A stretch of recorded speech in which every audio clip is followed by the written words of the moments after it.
Welcome to competition world channel. TNPSC தேர்வர்கள் அனைவருக்கும் வணக்கம். நாம் இன்றைக்கி பார்க்க போகிற டாபிக் ஒழுங்குமுறை சட்டம். வாங்க வீடியோக்குள்ளே போகலாம் ஃப்ரெண்ட்ஸ். இந்த ஒழுங்குமுறை சட்டம், அதாவது இந்த ரெகுலேட்டிங் ஆக்ட் எப்போ பாஸ் பண்ணாங்க அப்படின்னு சொன்னோன்னா 1773 இந்த சட்டம் பாஸ் பண்ணாங்க. இந்த சட்டம் பாஸ் பண்ணுறதுக்கான நோக்கம் என்ன, ரெகுலேட்டிங் ஆக்டோடைய நோக்கம் என்ன அப்படின்னா, நம்ம ஈஸ்ட் இந்தியா கம்பெனி நம்ம நாட்டில் ரூல் பண்ணிகிட்டு இருந்தாங்க.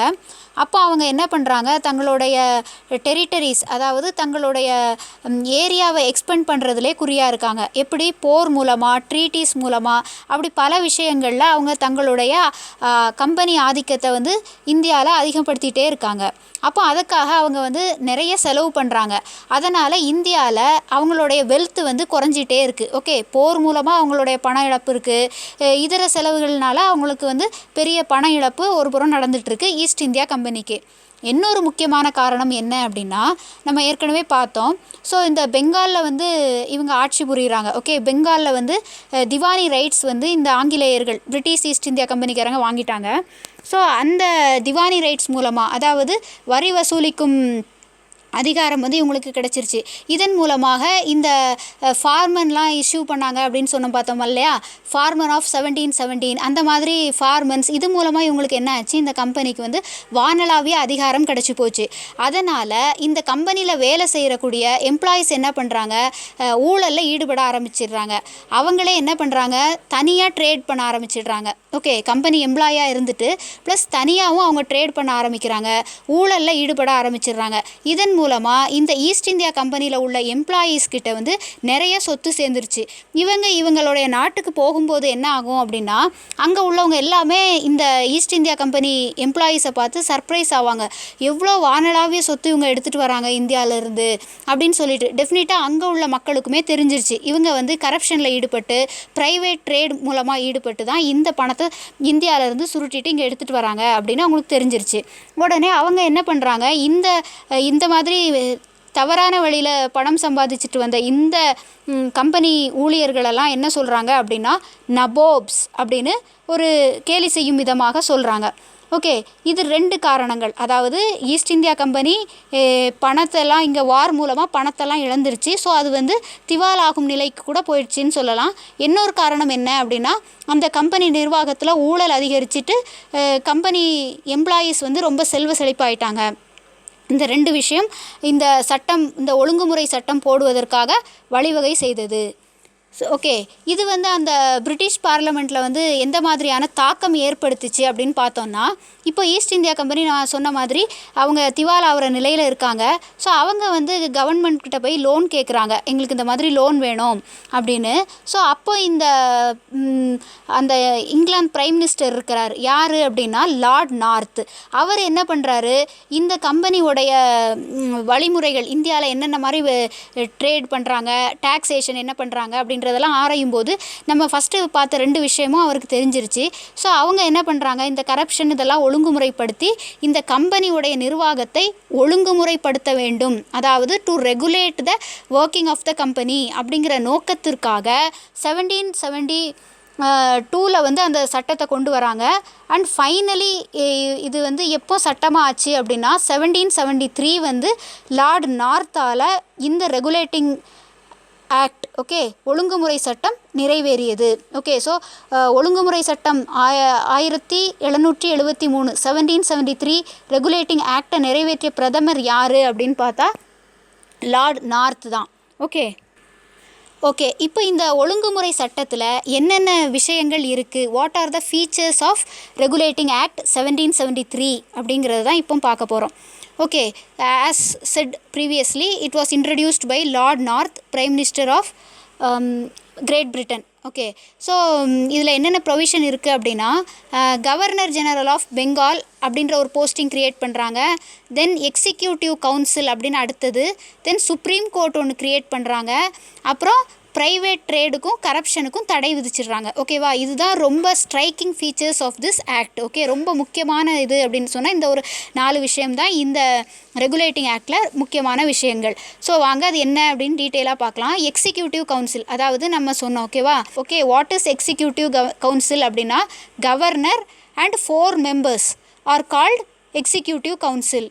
ஓகே, நெக்ஸ்ட்டு என்ன அப்படின்னா governor general of Bengal. Okay, இந்த பெங்காலுக்கு வந்து ஒரு கவர்னர் ஜெனரலை வந்து நியமிக்கிறாங்க. ஓகே, ஆக்சுவலி இது எப்படி இருந்தது அப்படின்னா, ஃபஸ்ட்டு இந்த ரெகுலேட்டிங் ஆக்ட் வர்றதுக்கு முன்னாடி வரைக்கும் பாம்பே, மெட்ராஸ், பெங்கால் அந்த 3 ப்ராவின்சஸ்லையும் கவர்னர் தான் இருப்பாங்க. நல்லா புரிஞ்சுக்கோங்க, அங்கே அந்த 3 பிரசிடென்சி 3 ப்ராவின்சஸ்லேயுமே கவர்னர் இருப்பாங்க. அதாவது கவர்னர் ஆஃப் பாம்பே இருப்பார், கவர்னர் ஆஃப் மெட்ராஸ் இருப்பார், கவர்னர் ஆஃப் பெங்கால் அப்படின்னு இருப்பாங்க. இந்த ஒழுங்குமுறை சட்டம் ரெகுலேட்டிங் ஆக்ட் வந்ததுக்கப்புறம் என்ன ஆச்சு அப்படின்னா, கவர்னர் ஜெனரல் ஆஃப் பெங்காலை வந்து பெங்காலுக்கு வந்து அதிகாரம் கொடுத்து அவரை வந்து கவர்னர் ஜெனரலாக மாற்றிடுவாங்க. Okay, governor general of Bengal will be superior to all other governors. Okay, பெங்காலில் உள்ள கவர்னர் ஜெனரல் பிற ப்ராவின்சஸில் உள்ள கவர்னருக்கு சுப்பீரியராக இருப்பார் அப்படின்ற நிலை தான் இந்த ஒழுங்குமுறை சட்டத்தில் அறிமுகப்படுத்தியிருப்பாங்க. ஸோ அதன்படி first governor general of Bengal யார் அப்படின்னு கேட்டால் வாரன் ஹாஸ்டிங்ஸ். ஓகே, இந்த கொஷின் நல்லா ஞாபகம் வச்சுக்கோங்க. First governor general of Bengal. Okay, governor general of Bengal அப்படின்னு கேட்டால் வாரன் ஹாஸ்டிங்ஸ். ஓகே, இவங்க கவர்னர் ஜெனரல் ஆஃப் இந்தியான்னு இன்னும் போடலை, கவர்னர் ஜெனரல் ஆஃப் பெங்கால் அப்படின்னு தான் போட்டிருக்காங்க. ஸோ இதோடைய first governor general of Bengal யார் அப்படின்னா Warren Hastings. Okay, next supreme court வந்து உருவாக்குனாங்க அப்படின்னு பார்த்தோம். Based on this act, regulating act. இந்த சுப்ரீம் கோர்ட் வந்து கால்கட்டாவில் 1774 வந்து எஸ்டாப்ளிஷ் பண்ணாங்க. ஒரு chief justice, okay, with 3 other judges. ஒரு சீஃப் ஜஸ்டிஸ், அவருக்கு கீழே 3 ஜட்ஜஸ். ஓகே, அந்த வகையில் முதல் சீஃப் ஜஸ்டிஸ் யார் அப்படின்னா சார் எலிஜா இம்பே. அவர் தான் முதல் chief justice of supreme court. Okay, எப்போ ஆரம்பித்தாங்க? 1774. ஓகே, இதுதான் இதோடைய basic. Okay, one more thing என்ன அப்படின்னா, இப்போ இந்த கவர்னர் ஜெனரல் பற்றி பார்த்தோம் இல்லையா, governor of Bombay, governor of Madras, இவங்க 2 பேரும் கவர்னர் ஜெனரல் ஆஃப் பெங்காலுக்கு கீழே உள்ளவங்க அப்படின்னு பார்த்தோம். இந்த கவர்னர் ஜெனரல் ஆஃப் பெங்கால் தான் இந்தியாவில் நடக்கக்கூடிய ட்ரேட் ரிலேட்டட் ஆக்டிவிட்டீஸ், வார் ரிலேட்டட் ஆக்டிவிட்டீஸ் எல்லாத்தையுமே இங்கிலாந்துக்கு தகவல் தெரிவிப்பார். ஓகேவா, இவர் யார்கிட்ட ட்ரேட் ரிலேட்டட் அஃபேர்ஸ் எல்லாம் கொடுப்பாரு அப்படின்னு சொன்னோன்னா கோர்ட் ஆஃப் டைரக்டர்ஸ் அப்படின்னு ஒருத்தங்க இருக்காங்க. அவங்க யார் அப்படின்னா கம்பெனியோடைய எக்ஸிக்யூட்டிவ் போர்டு. ஓகே, அவங்கக்கிட்ட கவர்னர் ஜெனரல் ஆஃப் பெங்கால் வந்து இந்தியாவில் நடக்கக்கூடிய கம்பெனி ஆக்டிவிட்டீஸை ரிப்போர்ட் பண்ணுவாங்க. ஓகே, நீங்கள் இந்த டயக்ராமில் கூட பார்த்துட்ருப்பீங்க. இந்த நான் சொன்ன விஷயங்களெல்லாம் பிக்டோரிக்கலாக சொல்லியிருப்பாங்க. அதாவது governor of Bombay, governor of Madras எல்லாருமே கவர்னர் ஜென்ரல் ஆஃப் பெங்காலுக்கு கீழே உள்ளவங்க. ஓகேவா, அதை தான் இந்த டயக்ராமில் பார்க்குறோம். தென் எக்ஸிக்யூட்டிவ் கவுன்சில் அப்படின்னா கவர்னர் அண்ட் 4 கவுன்சிலர்ஸ். ஓகே, இதுதான் எக்ஸிக்யூட்டிவ் கவுன்சில், அதெல்லாம் பார்த்தோம். அதே மாதிரி சுப்ரீம் கோர்ட் உருவாக்கம், சீஃப் ஜஸ்டிஸ், அவருக்கு கீழே ஒரு 3 ஜட்ஜஸ். ஓகே ஃப்ரெண்ட்ஸ், இதுதான் இந்த திட்டத்துடைய, இந்த ரெகுலேட்டிங் ஆக்டுடைய முக்கியமான சாராம்சம், features. Okay, just giving a revision. What are the provisions அப்படின்னா, post of governor general of Bengal create ஆகிருக்கு, எக்ஸிக்யூட்டிவ் கவுன்சில் உருவாகிருக்கு for governor general, then supreme court, ban for private trade and corruption. Okay, இந்த ஆக்டோடைய முக்கியத்துவம் என்ன அப்படின்னு பார்த்தா, இந்த ஆக்ட் வந்து நம்ம ஃபஸ்ட்டு பார்த்த மாதிரி கரப்ஷன் எல்லாம் நீக்கிறதுக்கு ஒரு முக்கிய வழிவகுத்தது. இன்னொரு முக்கியமான அட்மினிஸ்ட்ரேட்டிவ் பெனிஃபிட் என்ன கொடுத்தது அப்படின்னா,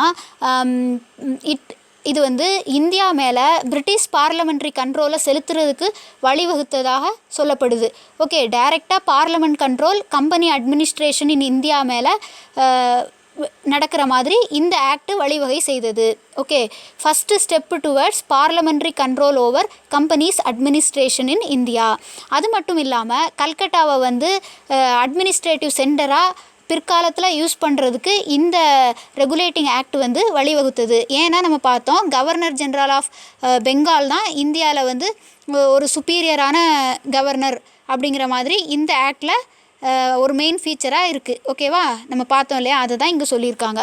ஓகே ஃப்ரெண்ட்ஸ், இதுதான் இந்த ஆக்டோடைய basics and features. Hope you like this video. Thank you.